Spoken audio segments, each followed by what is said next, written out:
Hey, this is Mad Movie Mark or the Mad Movie Mark Movie Review. Thank you for joining me as I review the 2008 animated fantasy film Sita Sings the Blues. You are noble and good, the embodiment of righteousness, joy of heaven and earth, the ideal man. Hey, thank you. I appreciate that. That means a lot to me. Sita Sings the Blues has a 100% fresh rating from the critics on Rotten Tomatoes and an 85% fresh rating from the audience. I am currently reviewing every movie that has a 100% fresh rating from the critics. Now, this is the first movie I've ever seen in my life that is completely open sourced.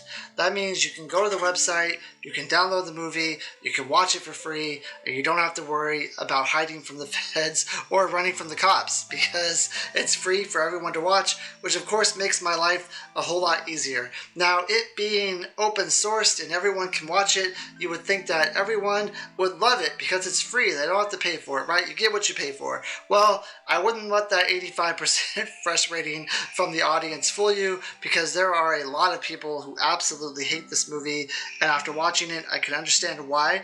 I'm not necessarily saying that I hate it. I can just understand why other people hate it. Now, first of all, there's three different types of art design in this movie. The first type that we first see are kind of paper puppets like we saw in the adventures of Prince Ahmed. Now, these paper puppets kind of tell the story of what's going on, but they don't fully understand the lore. Now, first of all, I've never read the Ramayana, so I don't know if it's just generally confusing, if it's hard to understand, if it tells a lot of things that aren't true, if it mixes a lot of things up. But this movie would lead me to believe that it is incredibly confusing and there's a lot of things that mix people up with it. So these puppets that tell the story, they get each other confused a lot. They make a lot of jokes about what the actual story is, and they have a lot of fun, but I don't necessarily know if they need to do that at all. If they just tell a straight story without all the jokes, I think maybe that people would take a little bit kinder to it, because this is an epic. This is an epic from India. I think a lot of people take this seriously. A lot of people probably are offended by how this movie opens up with these paper puppets kind of taking jabs and jokes at the Ramayana. Now, the second art style, I would say, is probably a more realistic art style of maybe what these characters actually look like. And the third art style is a cartoonish design in which there is a very buff Rama, a very hourglass figured Sita, and in this art design, Sita sings jazz music. Now, the jazz music does go well with the movie. I personally don't understand why they didn't just use Indian music for this. It doesn't make any sense. I saw the movie The Music Room, which is a very early movie out of India, and that music was absolutely amazing. So you can use older music from India, since this is supposed to be telling a story about the olden days. You can use that just fine. I don't know why they chose to do jazz music. It was a weird choice for me. I think this movie is very westernized, and that's part of the westernization of this movie. And I think that it would take a little bit of flack for that because it didn't have to be that way, but for some reason that's the way they chose to do it, so that's the direction they went in.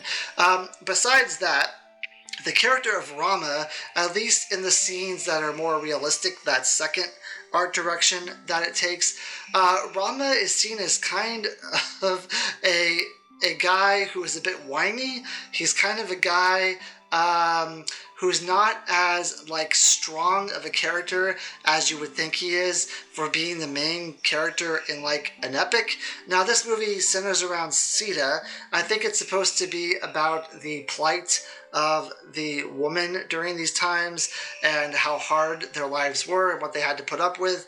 But you would think that the male character in this type of movie would be a stronger character, and he's kind of weak. And I think that would probably rub people the wrong way as well. And in all honesty, if I'm going to be 100%, I'm going to review, go over the movie in more depth here, but if I'm going to be perfectly honest, it's almost like they're making a mockery of the Ramayana. Now, I could be completely wrong here, but that's what it seems like they're doing a little bit. I don't know though, so I have to base my opinions what I'm seeing in the movie, and kind of some of this is a little bit ridiculous. Anyway, the movie centers around Prince Rama, who is set to take over the kingdom from his father, the king. Now, the queen, who has recently saved the life of the king, so she has like this favor that she's owed, and as a favor, she wants to send Rama away because she doesn't want Rama to inherit the throne. She wants to have all the inheritance for herself. Now, she doesn't make her motives known to the king. She just says, hey, like, can you send Rama away for 14 years? And the king says, yeah, sure, why not? Whatever you say, I'll send him away. So he ends up sending Rama away for 14 years, and his girlfriend Sita says, hey, look, like, I want to go with you. We're together. I think it's his girlfriend or his wife. I'm not really sure. But hey, look, we're together. Like, I am your other half. We need to be together forever, so I need to go with you. So instead of saying, at first he says, woman, this isn't a woman's place. This is a man's place, because there's going to be hunting and there's going to be hard times ahead. But he ends up letting her go with him, and he takes his trusty bow, and they go off into the woods to fight the evilness that's there for 14 years. Now, while they're there, another, I guess he's like a deity type figure, because he has like 20 heads and like 20 arms, so he has to be some sort of godlike figure. His name is Ravana. He's told by, I don't know, I think it's like his sister or something, that he should kidnap Sita because of her great beauty, and because Rama is in a vulnerable position, and because Rama is kind of a dense up in the noggin, that he should go and steal Sita away. So what he does is he sends one of his minions disguised as a deer to Rama, and Rama says, hey, look at that deer, honey. Why don't I hunt him up for you? So he grabs his bow and he chases the deer around, and while he's chasing the deer around, Ravana comes in and swoops up Sita and takes her for his own. Now, as he's carrying her away, she drops all this jewelry down on the ground, which makes like this path for someone to come and find, which leads directly to where she's been. Now, when Rama gets back, he is heartbroken because he told her not to go anywhere, and now she's gone. So he kind of sulks, and he kind of feels bad for himself and wonders whatever is he going to do. Now, this monkey-like character comes in and says, I will help you. Let's go save Sita. So they go off to save Sita. They end up slaying Ravana, or they end up getting rid of Ravana in some way. And when they get back, of course, everything is happy and everything is good and back to normal, right? No, because Rama believes that Sita has had an affair with Ravana since she's been with Ravana for so long. Now, she, of course, denies this. There was no affair, but he says, what I need you to do is do a trial by fire to prove that you're pure. So she does this trial by fire. She proves that she's pure, and he says, okay, well, sure, I was wrong, whatever. So he ends up getting her pregnant, and while she's pregnant, I got kind of lost here. He makes her do another trial, and this time, he accuses her of something else, and he sends her out into the forest. So she goes out into the forest, she gives birth to twins, and one day Rama is just walking along, and he hears two kids singing praises about him, so he goes up to them, realizes they're his kids, and for some reason he has Ravana do another trial, and she asks like the world to like suck her up into the world, and it does, and that's the entire movie. Now, there's also a parallel story about present day in San Francisco about a couple who, a boyfriend and girlfriend and their cat. Now, they have a very loving relationship in San Francisco. The boyfriend is sent to India for a short-term job, but then it eventually becomes a long-term job. He reaches out to his girlfriend and says, hey, this is going to be long-term. Sorry. And she says, well, what about us? What about the cat? What about our relationship? He says, oh yeah, I totally forgot about all that. Why don't you come live with me in India? So she gives up everything to go live in India, and then he ends up saying, you know what? I don't think we should be together anymore. And he ends up dumping her. And then she ends up picking up a copy of the Ramayana and starts reading it. I thought this side story was absolutely ridiculous. To me, it has no point in being in this movie except for the fact that she picks up a Ramayana book.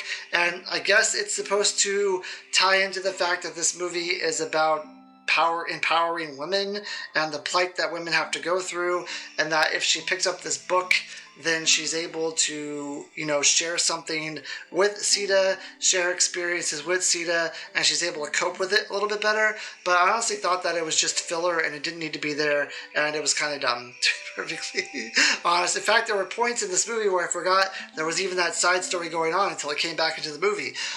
So I didn't think it needed to be there at all. My favorite part of this movie was the parts where the jazz music is going on. Even though I don't think the jazz music should be in this movie, I think it's completely... it fits. I thought there should be Indian music instead of jazz music, but the jazz music is quite good. It does fit with the movie, although I thought that it was kind of blasphemy being there. It did go very well with the movie. I did like all three types of art direction. I like how there's different art designs for this movie, because it splits up the scenes very well so that you can follow things in a easily fashion to follow things in. Besides that, there wasn't a whole lot really about this movie that I enjoyed, and I think a lot of it is because I don't actually know. So I think this movie is supposed to teach you about the Ramayana for people who don't know about it. That's why it is open sourced, because they want it as a teaching mechanism. They want to bring people into this culture. They want to bring people into the ancient epics of India. But I don't know if it actually does that, because I don't know how true and how real it actually is. And if they want to do that, if they want you to learn the culture and learn about the story and learn about India and really take in everything that the Ramayana has to offer, why did they put jazz music in there? Why did they do that side story of San Fransisco? That doesn't matter. Now, the side story of San Fransisco, I think the producer or the director or one of the people who was involved in this movie, it's basically the story of a relationship that she had, sure, but just because you had a relationship like that doesn't mean it needs to be in a movie. You could have spent that time that you did on that side story explaining more about the Ramayana. Actually maybe the Ramayana is, from what I understand, it is a very long story. It is a very long epic. That's why it's called an epic. So how can you pigeonhole everything into an hour? And I guess if you take out the side story, like an hour and 10 minutes, they could have taken more time and care into the story of the actual epic that they're trying to tell. So, all that aside, it's still okay. Like, it's an okay movie. It's not as blasphemous as a lot of the other movies. Some of the other movies that I've seen, it is entertaining. I could see, if you're showing this to a child, that a child maybe would like this type of movie. I don't know if maybe it's also for adults too, but I don't know if you're going to get a lot out of it as an adult. Whether you're trying to learn something new or whether you already know a lot about the Ramayana. I don't even know if it's meant to be a teaching tool. I'm just assuming, but I don't know if you're actually going to get a lot out of it. I will say that I know the characters of the story now. I generally know what the story is about. I just don't know how true it is. I need to go and do some research. I need to figure things out. But that's basically everything in a nutshell. I hope I didn't miss anything, and I hope I'm not too far off on my assumptions that why this movie might be hated. But anyway, I know I've talked really bad about this movie throughout the entire review, but at the end of the day, it can still be a good movie for children to watch.